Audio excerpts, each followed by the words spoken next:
මං අද හදන්නේ කඩල පරිප්පු වඩේ. ඉතින් අපි බලමු කොහොමද හදන්නේ කියලා. හොඳින් පිරිසිදු කරගත් කඩල පරිප්පු පැය 3ක් පෙඟෙන්න තියලා ගන්න.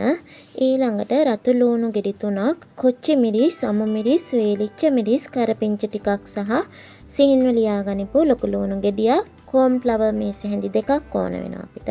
ඉතින් අපි මුලින්ම මේ පරිප්පු ටිකෙන් භාගයක් අපි හොඳට බ්ලෙන්ඩර් කරගමු.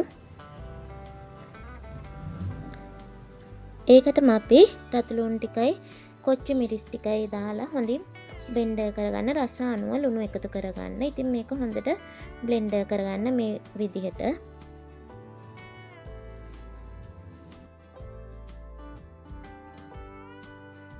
මේක භාජනයකට දාගෙන අපි ඊතුරු පරිප්පු ටිකත් පල්ස් කරලා ගමු කෑලි හිටින විදිහට මේ විදිහට. ගොඩක් මේක බෙන්ඩර් කරගන්න එපා. ඉතින් මේ ඊළඟට අපි ලියාගනිපු ලූණු, කරපිංච, අමු මිරිස්, වේලිච්ච මිරිස් එකතු කරලා කෝන්ෆ්ලවර් මේස හැඳි දෙකකුත් එකතු කරලා හොඳින් මේ විදිහට මික්ස් කරගන්න. ඉතින් මෙතෙන්දී ඔයාලට ලුණු මදි නම් ලුණු චුට්ටක් එකතු කරගන්න.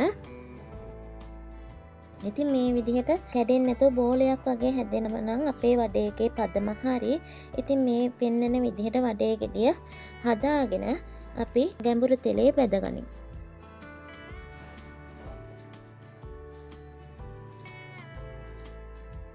තෙල් ටික රත් වෙනකොට මේ විදිහට හදාගනිපු වඩේ හොඳින් රන්වන් පාට වෙනකම් බැද ගන්න.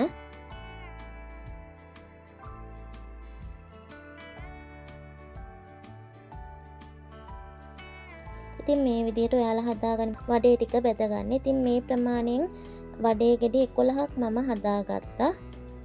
ඉතින් මේ බෙදගනිපු වඩේ ආයෙම පාරක් පොඩ්ඩක් බෙද ගන්න. එතකොට හොඳ ක්‍රිස්පි ගතියකට එනවා.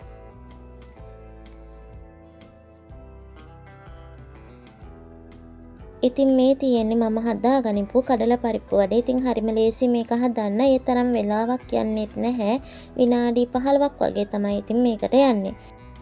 කඩේ තියෙන කඩල පරිප්පු විදිහටම හොඳ ක්‍රිස්පි ගතියකට තියෙනවා. රසත් ඒ වගේමයි. ඉතින් ඔයාලත් මේක අනිවාර්යයෙන්ම හදලා බලන්න. හරිම ලේසි රෙසිපි එකක්.